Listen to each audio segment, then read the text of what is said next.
rehabilitated na Gaza! Walang konsultasyon sa mga Palestino! Walang ni isang Palestino sa tinatawag na peace board! Ang totoong tawag po dito ay pagtitipon ng mga terorista. Ginagawa nilang isang commercial center ang Gaza. Ito ay malayo sa pagbibigay ng tulong at ayuda sa Gaza.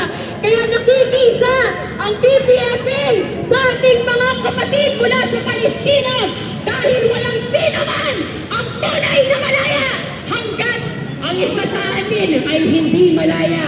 Kaya para ipagpatuloy ang ating programa at ilatag ang kahalagahan ng paninindigan ng mga Pilipino sa pagkuntina sa pagpapakatuta ng Rene Marcos Jr. Tinatawagan ang tagapagsalita mula sa anak bayan NCR, walang iba kundi si Wilson Gravoso. Imperialismo! Imperialismo! US troops! Out now! US troops! Out now! Ayan, babalikan po natin si Wilson. Kaya para sa susunod nating tagapagsalita para naman ilantad ang mga pakana ng imperialistang Estados Unidos at ang pakikipagsapuatan ni Rene Marcos Jr. Tinatawagan mula sa Kilusang Mayo 1, si Jerome Anolis. US imperialist! Number one terrorist! Number one terrorist! US imperialist! Sino? Sino? Sino ang terorista? Ang US si Marcos, sila ang terorista! Dahil Donald Trump, ikaw ay mamamatay tao. Walang ibang dahilan kung bakit may kaguluhan at giyera sa buong mundo, kundi dahil sa Estados Unidos at sa katauhan ngayon ng mamamatay tao, kriminal, warmonger na si Donald Trump. Mga kasama, mga kababayan, kaming mga manggagawang Pilipino ay nakikisa sa pandaigdigang protesta ng mamamayan sa mundo in support sa Palestine at sa Venezuela at sa marami pang mga bansa sa buong mundo na tuloy-tuloy na ginigyera, nilulupig at pinagsasamantalahan ng imperialismo ng Estados Unidos. At kapag hindi ang pinag-uusapan, hindi dyan ligtas ang Pilipinas. Totoo na hindi mga Amerikano ang nakaupo sa Malacanang. Totoo na hindi mga Amerikano ang senador ng Pilipinas. Totoo na hindi mga Amerikano ang mga kongresista. Pero sa kanilang isip at sa gawa, wala silang ibang sinusunod kung hindi ang dektang pang-ekonomiko, pampolitika, militar at kultura para sa Estados Unidos. Ang neoliberal na patakaran sa Pilipinas sa larangan pang-ekonomiya ay matagal na pong nananalasa sa ating bansa at direktang pumapatay sa mamamayang Pilipino sa pamamagitan ng gutom. Unti-unting nireregalo ng gobyerno ni Marcos, patuloy na inireregalo ang mga kalupaan, ang ating natural resources, ang mga kabundukan para minahin ng dambuhalang mina. Patuloy na inireregalo ni Bongbong Marcos ang murang lakas pagawa para sa mga dayuhang korporasyon, kasabwat ang lokal na negosyo dito sa ating bansa. Patuloy na inireregalo ni Bongbong Marcos ang ating soberanya, ang ating teritoryo sa mga militar ng Estados Unidos, kung kaya't hindi tayo nagtataka, nagkalat po ang EDCA sites na pinangungunahan ng US. Pinagkakaitan ang milyong-milyong kabataang makapag-aral dahil komersyalisado. Yan po ang pang-ekonomikong tama para sa mamamayang Pilipino at kasabay niyan. Dahil alam ni Bongbong Marcos, alam ng US, na lalaban ang mga Pilipino.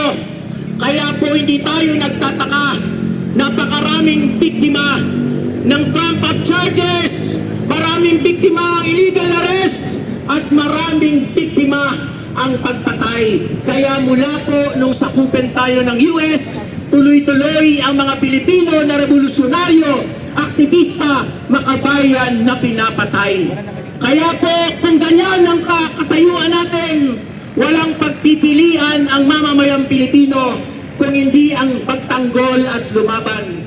At alam natin na hindi natin basta-basta mapapabagsak ang imperialismo ng Estados Unidos kung wala tayong malakas na kilusan ng mamamayan sa Pilipinas at sa buong mundo.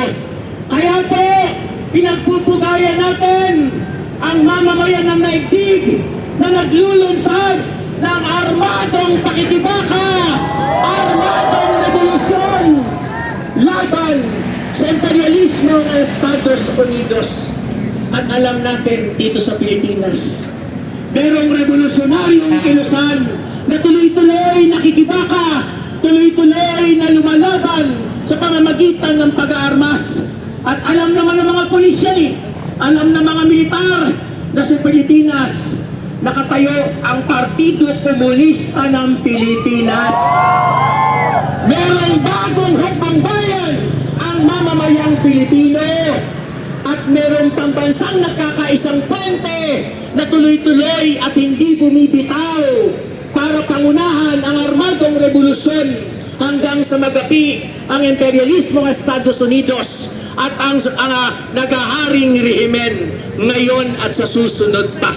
Kaya po, muli sigaw natin, US Imperialist! Number one terrorist! Number one terrorist! US imperialist!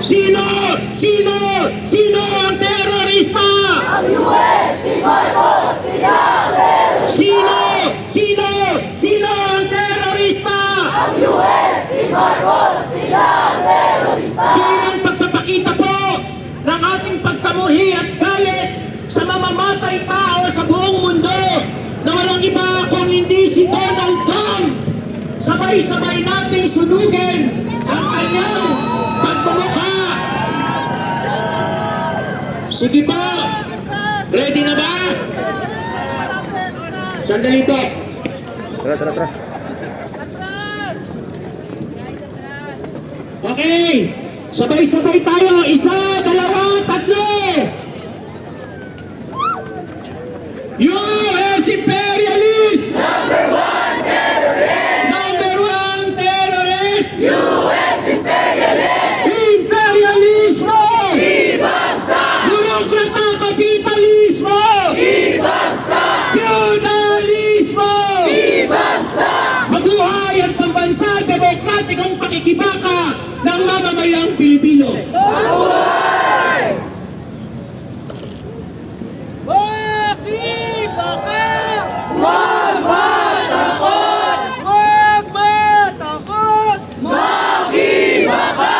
Ang tao, ang bayan, tuloy-tuloy ang laban! Tuloy-tuloy ang laban! Ang tao, ang bayan! Ang tao, ang bayan! Tuloy-tuloy ang laban! Imperialismo! Ibagsak! Free, free Palestine! Hands off Venezuela!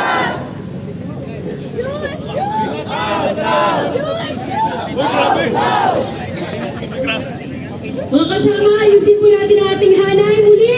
Imperialismo! Ibagsak! Imperialismo! Ibagsak! Para po sa ating susunod na tagapagsalita muli nating tinatawagan para ilatag ang pagpapakatuta ng rehimen ni Marcos Jr. sa Estados Unidos. Nandito si Wilson Gravoso mula sa Nakbayan NCR. Mga kasama, bago ko po simulan ang aking sasabihin, maaari po ba na kapag sinabi kong imperialismo ng US, ang sasabihin nyo ay patalsikin, babagsakin, palayasin! Sige, Testing po natin. Imperialismo!